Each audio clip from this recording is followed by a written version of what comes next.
There we go. All right. Good morning. If I could ask everyone, we all know how background noise can be. If I could just ask everyone to please mute until we have an opportunity for questions with Clay. We've got a lot to talk about. I love how many folks we have on board with us this morning. Clay, obviously a hot topic to get everyone here, but this is a special edition of our Alabama Chambers Capital Briefing. We do these during session every other Friday. We'll have another one next Friday at 10 a.m. If you're not participating in those, I highly encourage you to. It's always insightful, great opportunity to pick Clay's brain and to hear from our other chambers around the state about what's happening here in Montgomery with the legislature. We are, I would say, kind of in the home stretch, but there's still a lot of work to be done in these last few, what are we, about 10 days out, Clay, now? I'm sure you'll cover that. But for those of you who don't know me, my name is Paige Hutto, and I'm president of Alabama Chambers, and just glad to have everybody here. So with that, I will turn it over. Those of you who don't know, Clay Scofield is Executive Vice President of Business Council of Alabama. Joined BCA, was it earlier this year? November. November, okay. Obviously served honorably in the Senate for many years, and we are just certainly glad to have him on our team, certainly a part of our team, and supports the local chambers and the work that they do. So with that, Clay, I'm going to turn it over to you to go through this exciting package of bills that are hopefully making their way through. Absolutely. Well, thank you, Paige, and thank you to everyone for taking your time out of your busy schedules to visit with us today. We have 10 days left, so we are 2/3 of the way through session, and we're getting closer. We're counting it down every single day. The legislature just came off of their second break, which was last week. This week they just did a 2-day week. Next week they'll do a 3-day week, sort of in anticipation of our workforce package. And I think that shows, certainly how important it is to them. And they have been wonderful partners with us on this package. And everything is in motion except for 2 bills.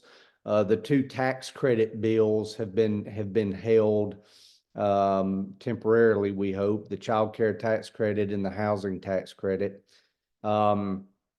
It's some sort of news came in that the overtime tax credit is looking to have a larger fiscal note than anticipated, which is probably a good problem to have. Tax credits are certainly a great way to stimulate growth in a certain area, or to impact behavior that you need to happen.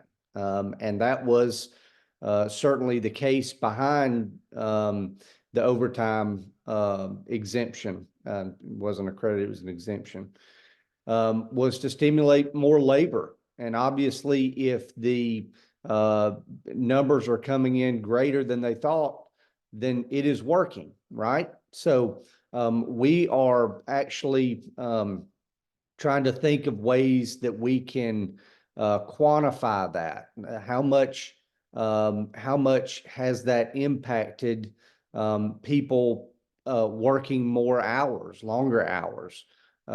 It's for the benefit of themselves, certainly, but to benefit our businesses as well. So we would like to be able to show the legislature, hey, this idea is working. It is stimulating additional labor for the benefit of families and businesses. So stay tuned on that. We're bouncing ideas off of each other as to how we can begin to work towards actual data on that.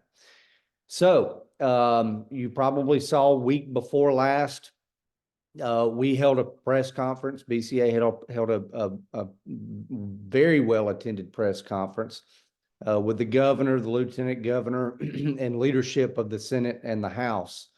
A lot of legislators came, and it was held at the Capitol. We were ecstatic about that because it showed that there's certainly interest in this package. It was a great way to kick it off. So very pleased with that. We are calling it Working for Alabama. And as y'all know, it is geared toward improving workforce development and delivery of workforce development, i.e. education, in the state of Alabama, and to improve our abysmal workforce participation rates. You've heard me talk about that. That's about 5 points below the national average.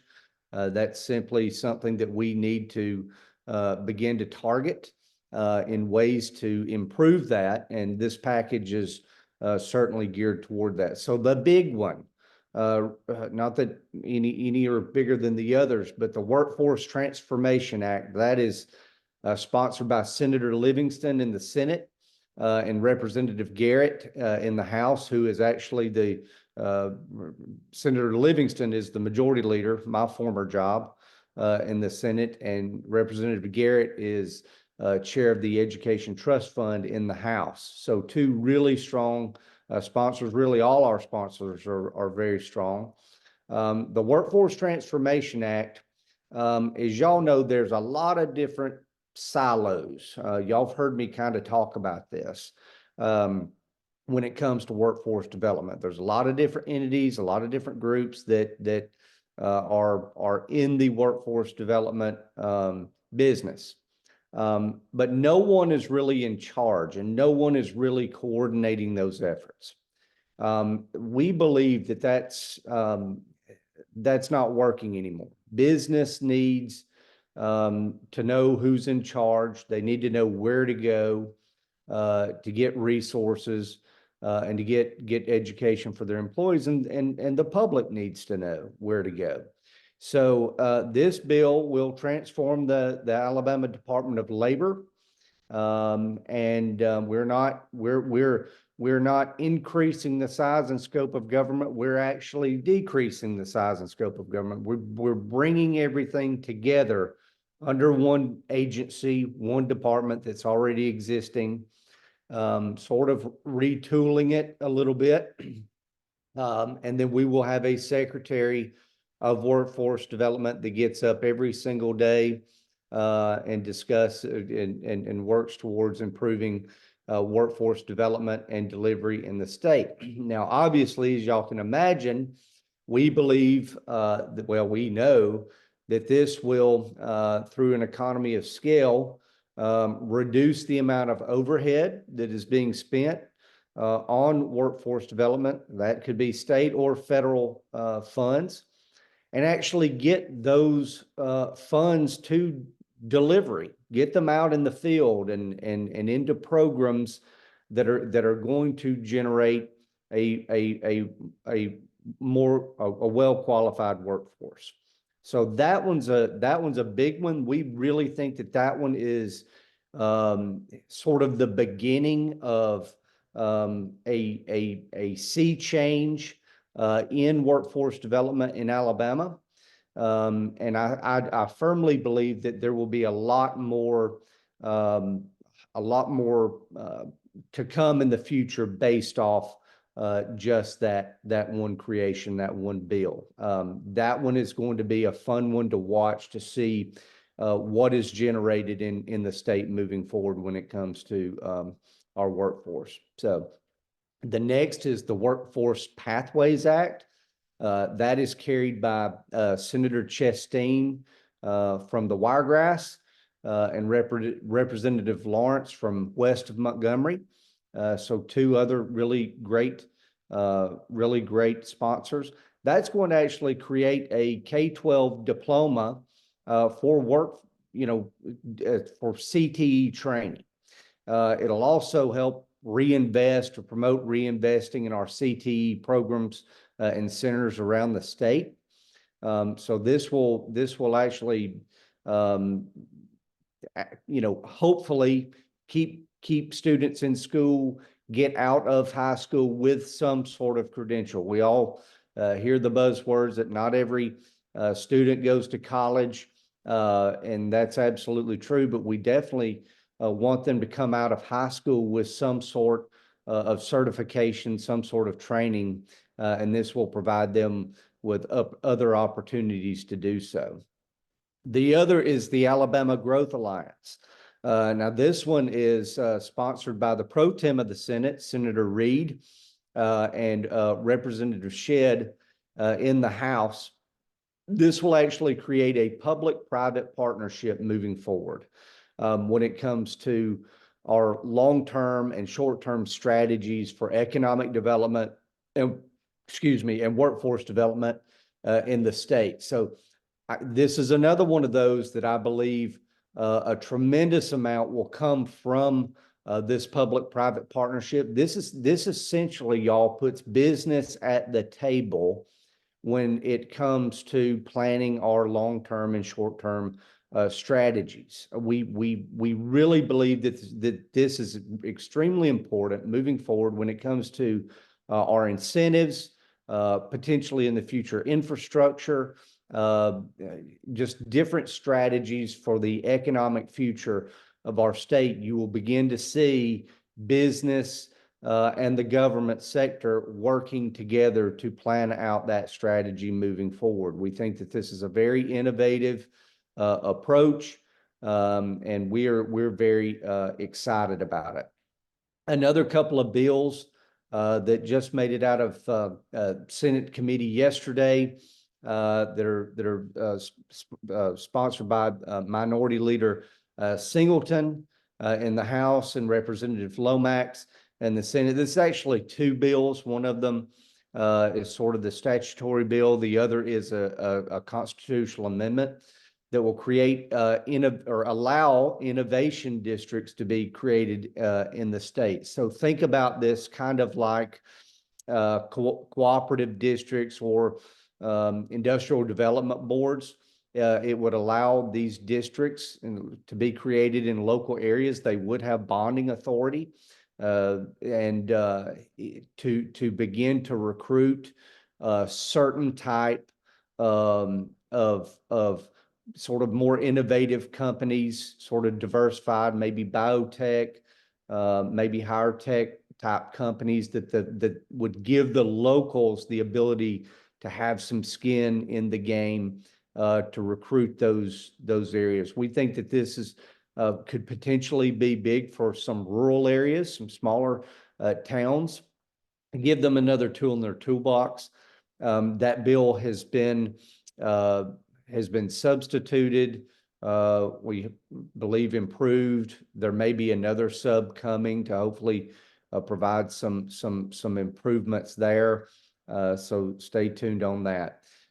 As I mentioned, the other two bills that we're extremely interested in, the child care tax credit that y'all have heard me talk about, as well as the housing tax credit, are temporarily on hold. We hope temporarily on hold until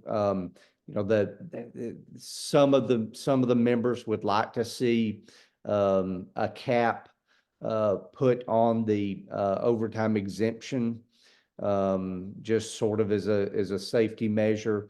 We're not tickled about that, but again, that goes back to we would be interested in trying to quantify its effectiveness.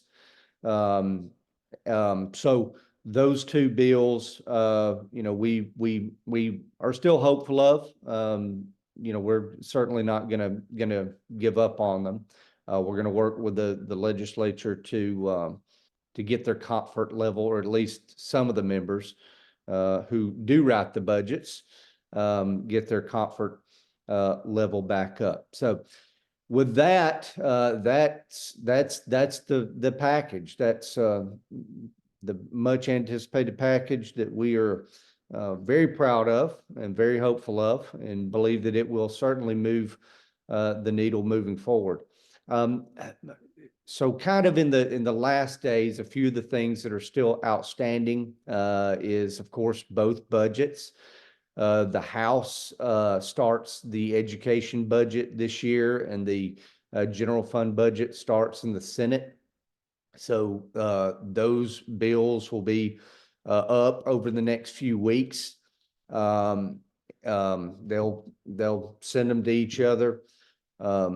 Usually there's several weeks between the two. Once the House sends the, whatever budget they take up that year, gets to the Senate, they'll take several weeks, go through it, work with members, take input, and vice versa. Obviously, the gaming bill is still out there. The House, as y'all know, passed it up to the Senate. The Senate passed their version, which was much more scaled back than the House. So we are told, obviously BCA is neutral on this topic, but we're told that they're working to try to work out their differences before it gets to a conference committee. So a lot still out there. We're, obviously still playing defense whenever there's some workers' comp bills out there that we're working on, a few ambulance type bills, or an ambulance bill that could certainly drive up insurance costs. If y'all been on this call before, you've heard me talk a lot about insurance related bills. They seem to just come out of the woodwork. It seems like more than ever this year that we have to play defense of, because it certainly will make everyone's insurance rates go up if they get through there. I'm very pleased to report, y'all heard me talk extensively about the dreaded PBM bill. Thanks to y'all, and thanks to members of the business community that emailed or called their state House member or state senator, the PBM bill is dead. We met with Representative Rigsby, the sponsor of the bill, as well as the speaker, some weeks ago. And they informed us that they would not be moving that bill forward, much to the business community's delight. Now, we still are obviously monitoring it. No bill is dead until sine die. So if that thing rears its ugly head again, we'll spring back to action. But we can't thank y'all enough for your help on defeating that. Paige, thank you so much, and the chambers. Y'all played a big role in that. And I think that really reiterates, we at BCA have, really been talking a lot about the importance of grassroots and the importance of, when the business community engages, when they call or email their representatives or House members, or have relationships with them, ask them to come to their businesses, show them what they do, let them know their challenges and their struggles. Y'all, we can't be stopped. Bad bills will meet their demise if we engage and we send out our call to actions and response. We know very well that it worked. The speaker told us that there was a lot of pressure, and they were hearing a lot from their pharmacists, and if they didn't hear from other people of how this would impact them, that thing would have gone right through. And so I want to thank y'all for that, and we try not to cry wolf. When it is something that will actually negatively impact the business community, we will certainly alert y'all and hopefully your businesses that you represent will engage. So thank y'all so much for that. I think that was a great test for us that when we stand up together, we can be successful and prevail. So thank y'all. Paige, I'll be glad to take any questions that anyone has. Certainly, if anyone has a question, just kind of raise your hand. I see that there's a couple of people that have, but Clay, before I turn it over, can you just really quickly kind of walk through what to expect this week as these bills come to the floor, into committee and through the floor to the floor? Will they come together? I know they'll be discussed. Are we anticipating one coming before the other? Well, we're not sure. We're hopeful that they will all be on a calendar on the same day. I mean, obviously, other than the two bills who have not been reported out of committee yet, the credit bills. So we certainly anticipate a calendar with all the bills on it on Tuesday. Now, in the process, it takes a minimum of 5 legislative days to pass a bill, and that means and a bill has 3 readings. So your first reading is when the bill is actually introduced. Let's say it's a Senate bill and it is introduced in the Senate. It receives its first reading and is sent to a committee. That committee meets, reports the bill out, and then in the next session, it receives its second reading. In other words, that comes out during committee report. So if it has gone through the Economic or the Fiscal Responsibility and Economic Development Committee, it's reported out. That's when it receives its second reading. Now, that bill can't be acted on the same day that it receives its second reading. So that would actually be the next day. That's why a 3-day week works.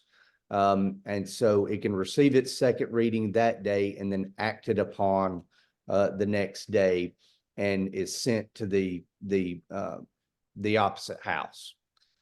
So that's the plan next week. We have been our advocates, which is a nicer word for lobbyists, have been hard at work. We have had every person dedicated to making sure that and how we do it. We divide our team up to handle individual members so that everyone has been touched. So we're getting good feedback. Good. Mike, you have a question? Yeah, just a couple of questions for Clay. First, is there anything that we can do on the child care tax credit? That was, as far as, improving access or workforce participation, that was one of the key issues, I think, that we have been hoping to actually expand access to the workforce. And then the second question is, one of the other challenges is for folks who are trying to, access to healthcare. And I know there have been some discussion about legislation to improve access to healthcare. And is that even being considered or discussed at this time? Great questions. I mean, absolutely. The speaker is extreme, not to say the pro tem isn't either. But the speaker is extremely interested in the child care tax credit. It is one of his top priorities. So we don't have really a problem, I don't think, there. I think in the Senate is where we have a little more, questions about the cost, et cetera. We're not that worried that it may not pass, but certainly it has hit a little bit of a roadblock. Obviously, there could be and probably is a little bit of the fact that the budgets are still out there. That certainly could be, a little bit of a roadblock for us, but just make sure your members know that this is important. This is important to your businesses. You know that childcare is a barrier to a lot of people in entering the workforce. So, it's question of advocacy and making sure that your members know that. As far as healthcare, there are some ideas out there, absolutely. And back to the speaker, he is extremely interested in this. I think though probably once it was discovered that he was interested in it, it was probably a little too late this session to get that through. I think that that's probably one of those that is going to have to take some a good bit of work and education and time to get that through. So I think that's one of those that we need to decide if we want to go that route, engage with leadership on that, engage with the governor on that, and that may be a next year topic. Certainly, healthcare is definitely another barrier, and there are some innovative ideas and approaches out there that we can begin to close that up in a fiscally responsible way.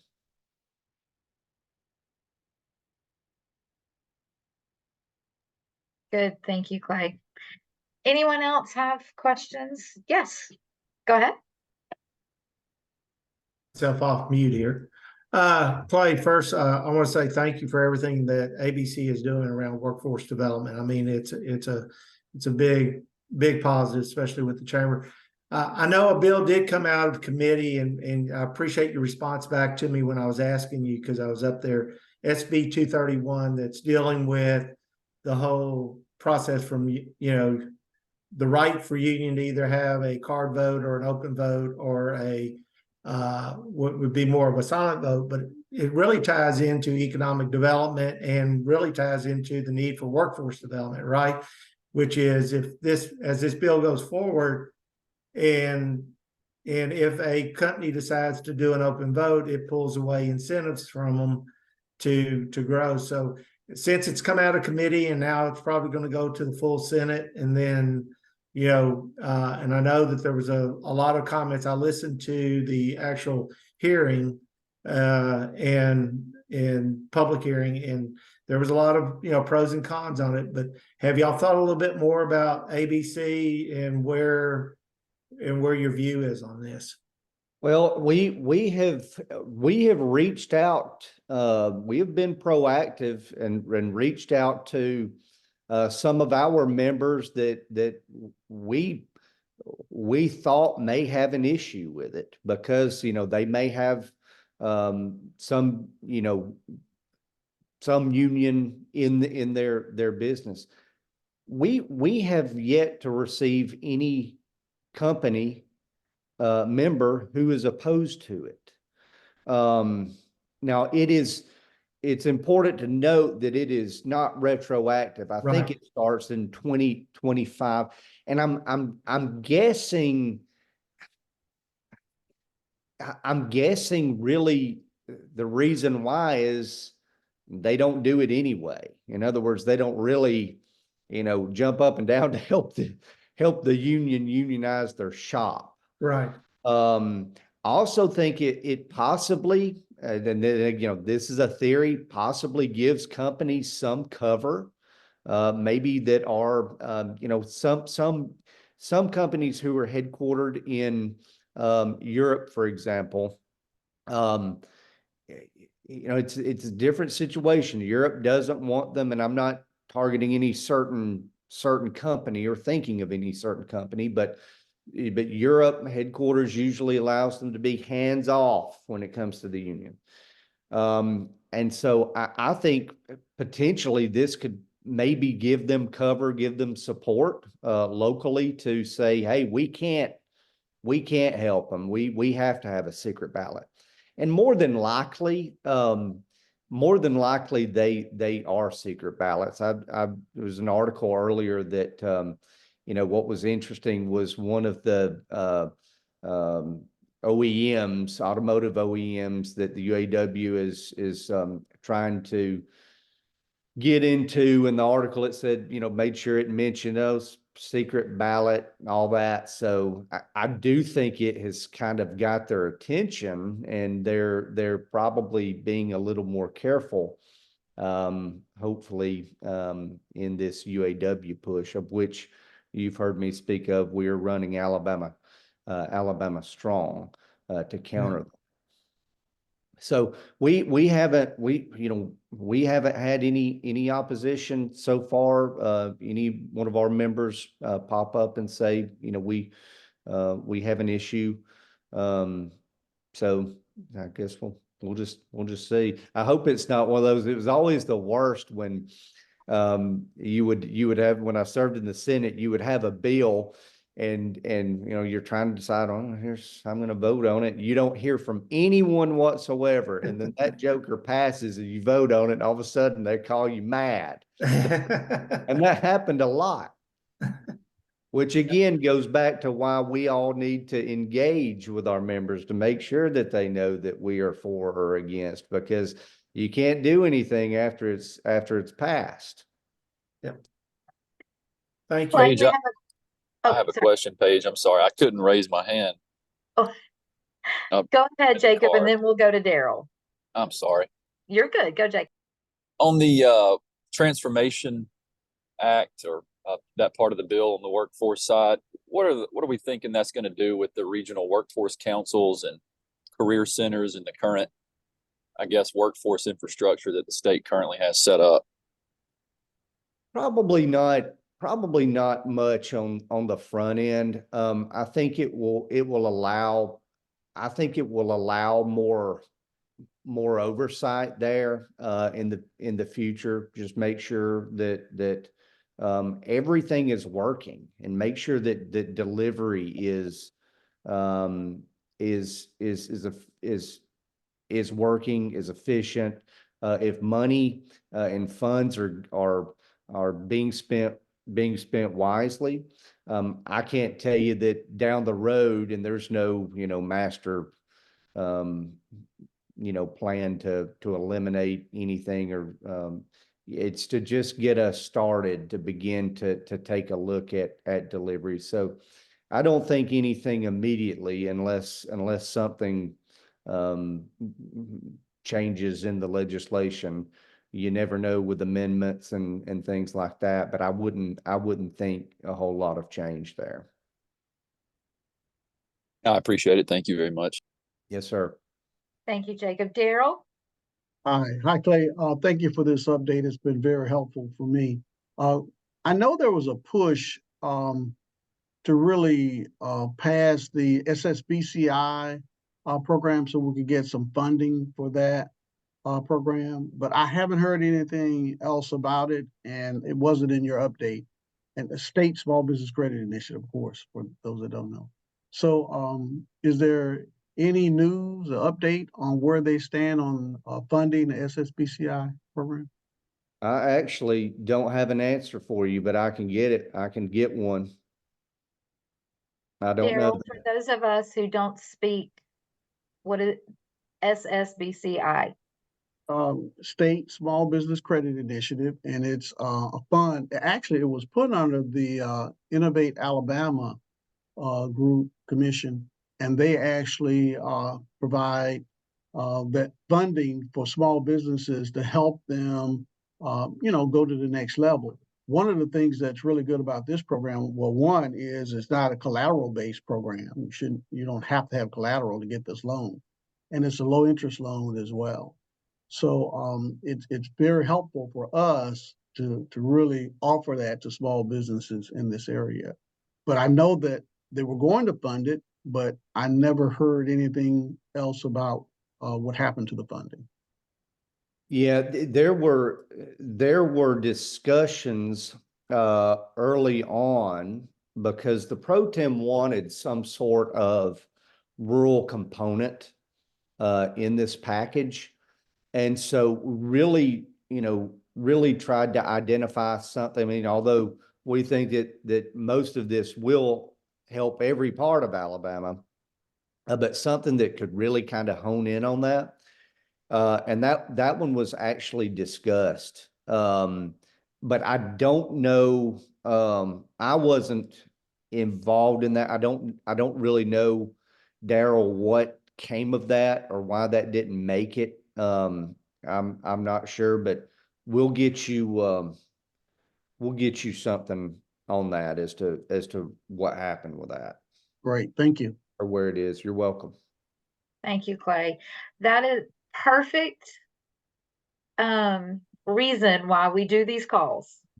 And great conversation. So thank you, Daryl, for that. Anyone else have questions, comments for Clay?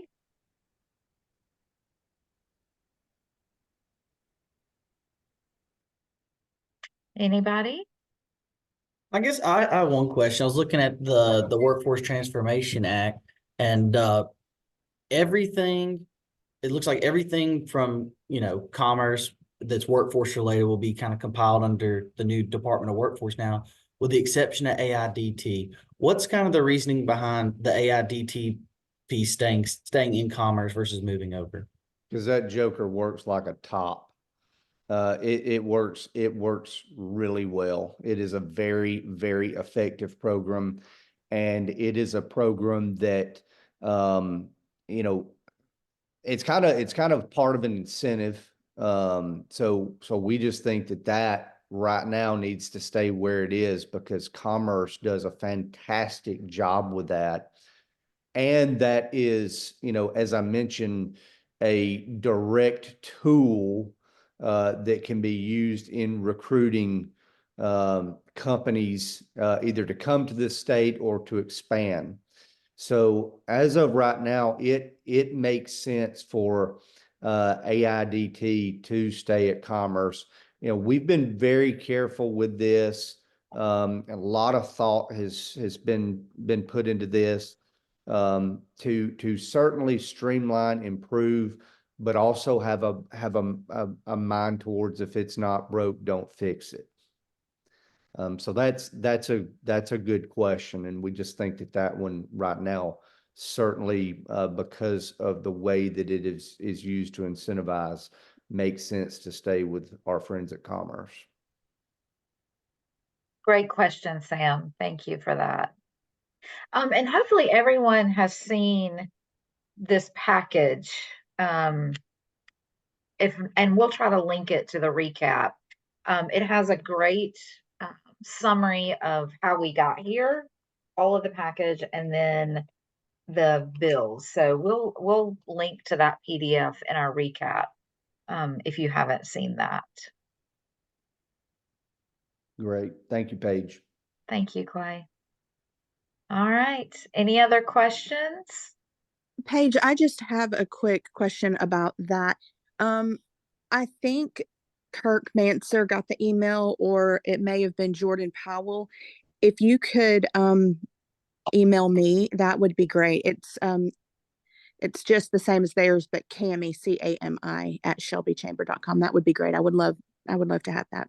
Yep, Cami, I will make sure. And I'm going to just make sure that you're in our database so you'll start getting all of our updates. So that's great. Thank you so much. And I'm listed as the manager of the community and career development.